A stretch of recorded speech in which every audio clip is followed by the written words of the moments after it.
बड़े लंबे समय से इंतजार था कि भारतीय जनता पार्टी कब और कैसे अपने प्रत्याशियों की सूची जारी करेगी, लेकिन इंतजार की घड़ियां खत्म हुई।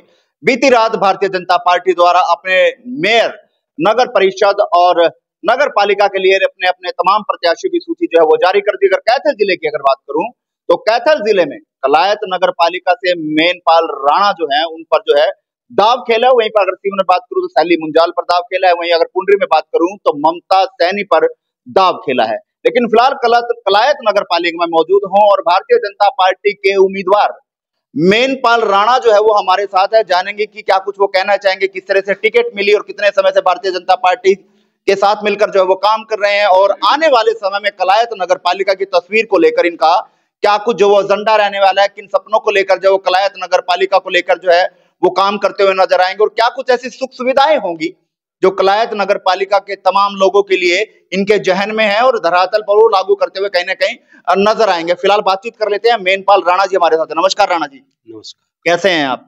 बहुत बढ़िया। पहले तो बहुत बहुत शुभकामनाएं आपको कि भारतीय जनता पार्टी द्वारा आपको आशीर्वाद दिया गया और कलायत नगर पालिका के लिए चेयरमैन पद का जो उम्मीदवार है वो बनाकर उतारा है। धन्यवाद आपका बहुत बहुत, और मैं भी आपके कलायत की धरा पवित्र धरा पर पहुंचने पर आपका स्वागत करता हूं।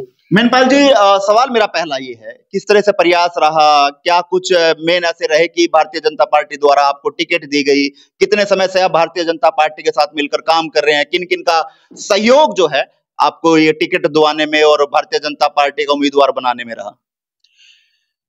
मैं 2014 से भारतीय जनता पार्टी में हूं, और रही बात मेरे को टिकट दिलवाने की, शीर्ष नेतृत्व का मेरे पर आशीर्वाद रहा है।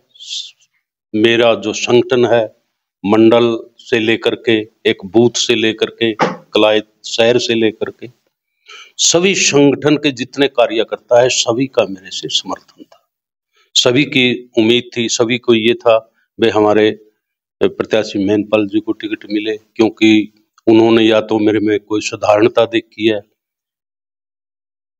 उन्होंने कोई तो बात मतलब संगठन ने ये समझा है तो मेरे को योग्य समझा है, और योग्य समझ करके मेरे को टिकट दिया। और मैं आश्वासन देता हूं अपने शीर्ष संगठन को कि मैं उनका विश्वास पर पूरा उतरूंगा। मेनपाल जी, अगर बात करें, आपके अलावा 9 लोग ऐसे और थे जो मैदान में थे, टिकट की मांग कर रहे थे, आवेदन किया था, तो आपको ही क्यों 10 लोगों में से आपको ही क्यों चुना? ऐसी आपके अंदर क्या खासियत उन्होंने देखी, ऐसा क्या आपके अंदर देखा कि आपको ही उम्मीदवार बनाकर जो मैदान में उतारा? इसके बारे में तो मैं कुछ नहीं कह सकता। मैं तो ये समझता हूं कि जो 9 आदमी अलग थे वो मेरे से भी बेहतर थे, लेकिन ये तो संगठन का आशीर्वाद मुझ पर मिल गया, हो सकता उन पर भी हो सकता था।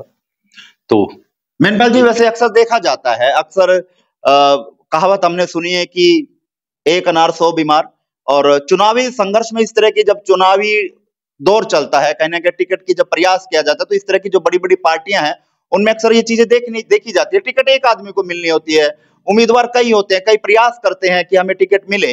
अब टिकट मिलने के बाद जब टिकट मिल जाती है तो कहीं ना कहीं नाराजगी जो है, जो अन्य उम्मीदवार होते हैं जो टिकट मांग रहे होते हैं, कहीं ना कहीं नाराजगी उनके अंदर देखी जाती है। तो कहीं ना कहीं यहाँ पर भी कुछ ऐसा हुआ है, क्योंकि 9 प्रत्याशी और थे जिन्होंने आवेदन किया था, वो आपके साथ हैं या नहीं है? क्या वो आपके साथ मिलकर जो है वो आपके साथ चुनाव लड़ेंगे? देखो, आपको ये तो पता है कि टिकट देर रात डिक्लेयर हुआ है जी। और इस दौरान में लगभग सभी प्रत्याशियों से मिल चुका हूं जो टिकटार्थी थे, जो अपना हक जता रहे थे। तो उनमें से मैं तकरीबन मिल चुका हूं और सभी के सभी सहमत है।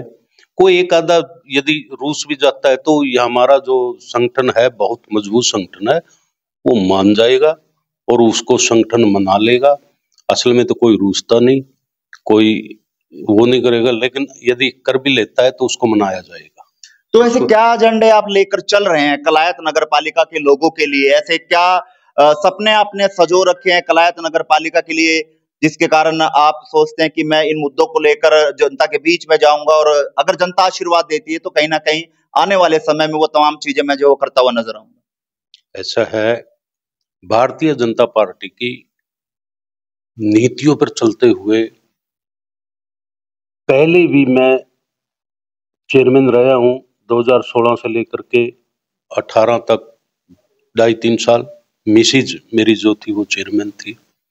उस समय भारतीय जनता पार्टी ने जो विकास किए 14 के बाद कलायत के, बल्कि मैं ये कहूंगा कलायत कॉन्स्टिट्यूंसी के अंदर जो भारतीय जनता पार्टी ने विकास किए हैं वो अस्मरणीय है।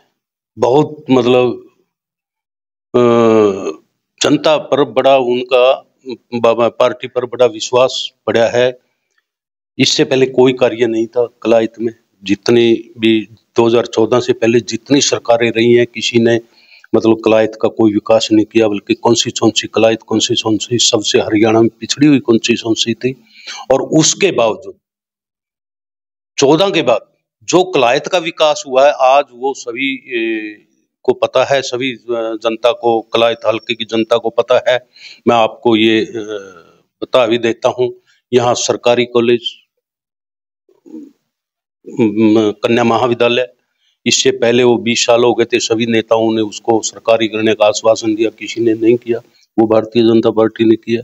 यहाँ हॉस्पिटल की बहुत दुर्दशा थी, सभी ने उसको नागरिक अस्पताल का दर्जा, समुदाय केंद्र से नागरिक अस्पताल का दर्जा दिया। यहाँ एसडीएम तो हो मिल गया था, लेकिन ऑफिस नहीं था। मिनी सेक्रेटरीट का बनाया, रेस्ट हाउस बनाए। बात करें नगर पालिका की, 2 कम्युनिटी सेंटर बनाए, पार्क बनाया, नगर पालिका का ऑफिस बनाया। मैं ये कहूं कि मतलब विकास की लाइन लगा दी। ये मान के चलो कि इन्होंने अपने खामियाजा 2024 में भुगतना भी पड़ा उस विकास को लेकर। नहीं, ये पता क्या है, इसका भी थोड़ा फर्क क्या होता है कि नाराजगी विकास से नहीं थी, ये हम नहीं कह सकते। चलिए मेनपाल जी, अगर मैं बात करूं गली नाली इन सब की, तो अगर ना भी चुनाव लड़े तो ये चीजें बाद में हो जाती हैं। तो आपका कुछ इनसे हटके कोई ऐसा सपना अपने कलायत नगर पालिका के लोगों के लिए सजो रखा है? खासकर मैं बात करूं तो निकासी, पानी की निकासी की काफी दिक्कत का सामना जो है वो कलायत के लोगों को करना पड़ रहा है। तो क्या इस ओर कदम उठाया जाएगा अगर जनता आपको आशीर्वाद देती है और आप चेयरमैन बन जाते हैं तो? बिल्कुल उठाया जाएगा। निकासी के हमारी सर्वप्रथम वो रहेगी, पहल रहेगी कि हम निकासी का वो करें, या ड्रेन के माध्यम से या किसी उसके माध्यम से, या कोई मास्टर प्लान बना करके इस समस्या को समाधान किया जाए। हमारी विधायक जी हैं, हमारे एमपी महोदय हैं, और भी हमारे मतलब जो हमें सहयोग मिलेगा पार्टी का, तो ये सभी की सभी समस्याएं, पानी की समस्याएं है, जल की, पीने के पानी की समस्याएं, जो भी समस्याएं है सभी का समाधान होगा। तो और भी पार्टी के बड़े बड़े उम्मीदवार, बड़ी बड़ी पार्टियों के चेहरे जो सामने आएंगे, वहीं अगर बात करूं तो आम आदमी पार्टी द्वारा भी है, राजपूत समाज पर दाव खेला है, जसविंदर राणा को मैदान में उतारा है। और सुनने में ये भी आ रहा है कि राजपूत समाज से 3-4 और उम्मीदवार मैदान में आ सकते हैं, यानी टोटल 3 से 4 उम्मीदवार मैदान में होंगे। तो किस तरह से आप अपने आप को मानते हैं कि मैं जीत पाऊंगा? जैसे कांग्रेस का भी उम्मीदवार अभी आना बाकी है, और भी अन्य पार्टियों के उम्मीदवार भी जो है वो मैदान में आने बाकी हैं। वहीं पर अगर बात करूं तो भारतीय जनता पार्टी के पूर्व में कार्यकर्ता रहे, नेता रहे राजू कौशिक ने भी जो है आज अपना आजाद उम्मीदवार के तौर पर जो है मैदान में उतर चुके हैं। तो इन सब से कैसे मुकाबला कर आप जो है भारतीय जनता पार्टी के यहाँ से कमल खिलाने का काम करेंगे? भारतीय जनता पार्टी का कमल खिलाने का कार्य तो भारतीय जनता पार्टी के वर्कर करेंगे। मेहनती वर्कर हैं, सभी के सभी संगठित है, इस चीज की मुझे कोई चिंता नहीं है। मुझे बिल्कुल उम्मीद है कि मैं बहुत भारी मतों से जीत। चलिए, क्या कलायत के लोग आपको देख रहे हैं, तो क्या कुछ अपील जो उनको रहने? मेरी कलायत वासियों से यही अपील है कि मुझे कामयाब करें, भारतीय जनता पार्टी के उससे कमल के फूल पर मोहर लगाए। मेरी हर कलायत वासियों से अपील मैं करता हूँ, भारतीय जनता पार्टी जिंदाबाद, कमल का फूल जिंदाबाद। मुझे भी आशीर्वाद दे करके हमारे हाथ मजबूत करें।